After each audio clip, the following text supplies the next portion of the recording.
Hello and welcome to the channel. Today we are going to be doing something a bit different. For some of you, you must have heard the saying that school is a scam. So today I'm going to be doing something like an experiment to see is school actually a scam or is school not a scam. And by doing that, I'm going to be looking at a past question from the ACCA examination. So this is the December 2022 exam. I just picked a random question from the audit examination. And for this question, it has the payroll, the non-current assets, and the bank and cash. So we're going to be focusing on the bank and cash, okay? So what are we going to do? We're going to use our practical audit experience to answer this question, okay? We're just going to assume we're actually working on this client in real life. What are the things you are going to do, assuming you were at your office? What are the approach you're going to take to audit this client? So at the end, we are going to compare our answers to the examiner's marking scheme. Okay, I haven't gone through the examiner's marking scheme, so we're going to see if our answers are similar. If the answers are similar, we can say, okay, school is not a scam. But if the answers are completely different from the marking scheme, then maybe school is a scam, because that means what you do in school is not what happens in real life. Okay, so we are going to be going through the question and we're going to answer, and at the end we compare our answers with the marking scheme.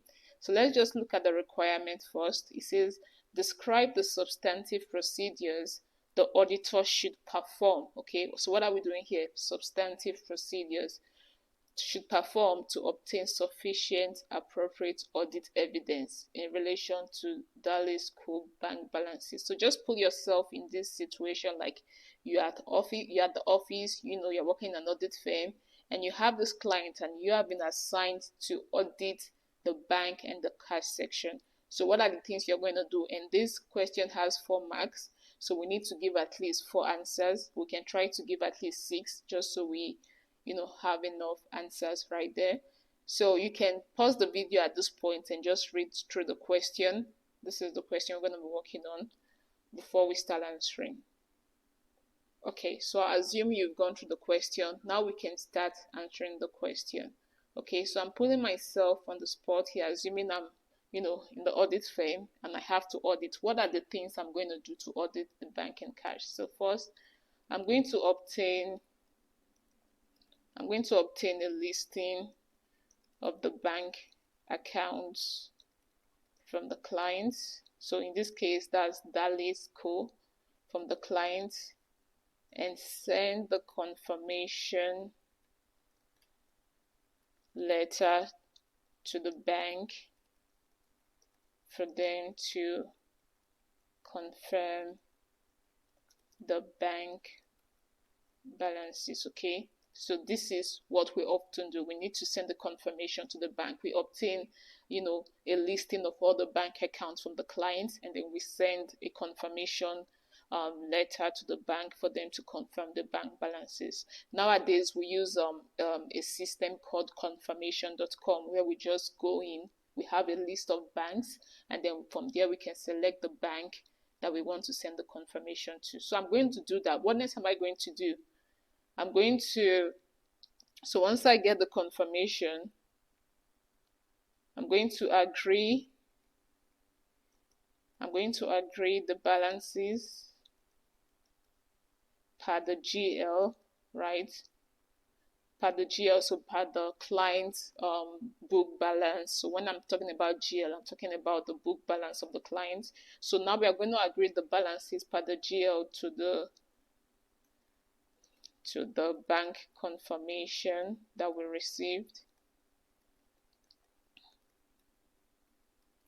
Okay, to the bank confirmation that we receive, and check for any differences. Okay, so we need to do that, because once you get the confirmation, you need to agree what the client has in their GL to the bank confirmation and check if there are any significant differences. So the next thing we are going to do, we're going to go through the bank reconciliation. So I'm going to go through the bank reconciliation. So when we are going through the bank reconciliation, what are we doing? We're going to and check for any unpresented or outstanding check and outstanding deposits. And check for outstanding checks and outstanding deposits. Okay. So you need to go through the client's bank reconciliation, and then you check for the outstanding checks and then outstanding deposits. So for some of the outstanding deposits, we perform like a kind of substantive testing where we agree, we select a sample. So if the outstanding checks are a lot, we just select a sample of the outstanding checks and then agree it to the supporting document. So we are going to test a sample of I'm just going to put OS of the outstanding checks and outstanding deposits to ensure that they were correctly included in the bank reconciliation. Okay, so we are just checking to ensure that the outstanding checks were correctly included in the bank reconciliation, and also you want to ensure that the outstanding deposits. And once we are doing testing a sample, we are going to agree to any supporting document, like you can obtain a copy of the check from the client just to be sure that the check was actually issued before the fiscal year end. Okay, and then we are going to check for still dated checks to determine if this should be included in payables. Okay, so sometimes the client has very still dated outstanding checks that are sitting in the bank reconciliation. So if they've been outstanding for too long, we might need to tell the client that needs to be moved to back to accounts payable.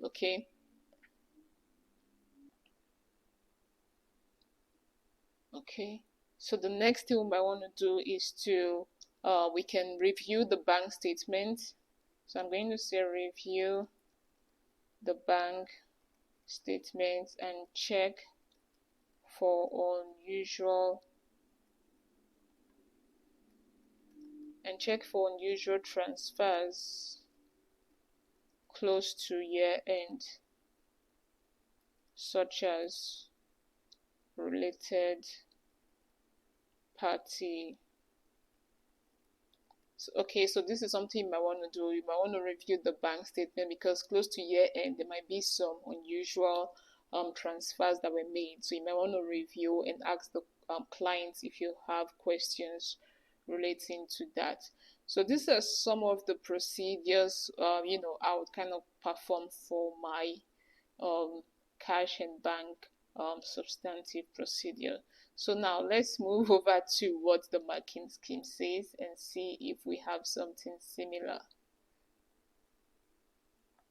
Okay, so our marking scheme says obtain a bank confirmation letter from Dalesco Bank for all of its bank accounts. Did we put that in our answers? Yes, we said we're going to send confirmation to the bank for the accounts that the client has. Though we didn't put it word for word, but we had the same approach or the same reasoning, right? So the marking scheme also says agree all accounts listed on the bank confirmation letter to Dalesco bank reconciliation. Yes, we said that. We said we're going to, in our answer, we said we're going to agree the balances per the GL to the bank confirmation. Okay, we need to do that. So we are good. So here it says obtain the year-end bank reconciliation and cash to ensure mathematical accuracy. Okay, well, we didn't put that exactly, but we said we're going to obtain the bank reconciliation from the client to ensure it agrees to the GL, which is fine.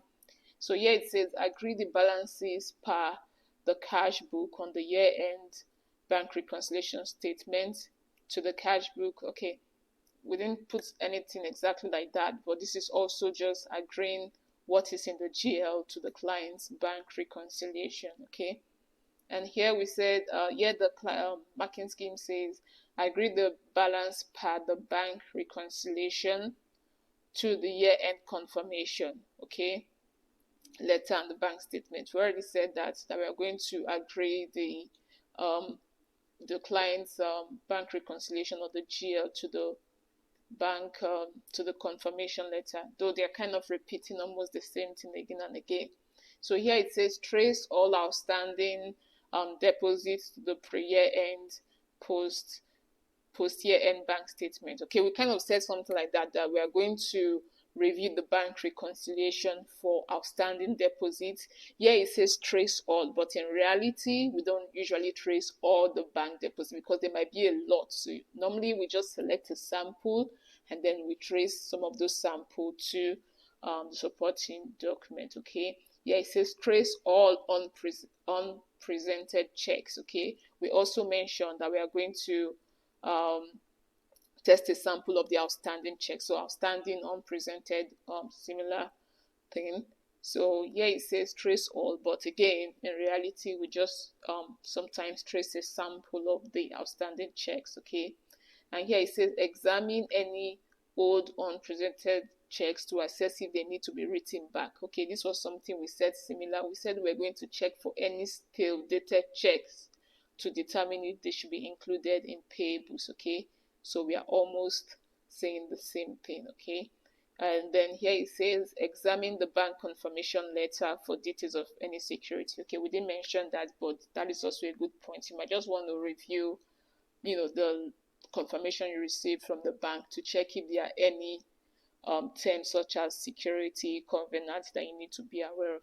And then lastly, the marking scheme says review the cash book and bank statement for any unusual items or large transfers. Okay, so I think we mentioned that we said we're going to review the bank statement and check for unusual transfers that are close to the year end. So this is something we normally do. You just need to check the bank statement if there were any transfers that are not consistent to other transfers during the year. So I think overall, if this was actually an examination, I think, what do you think would be my score? I think I did pretty well using just my, practical audit experience to answer the question. So I think for me, I can conclude that school is not a scam, okay, as it relates to this particular question. So let me know what your conclusion is, if school is actually a scam or not.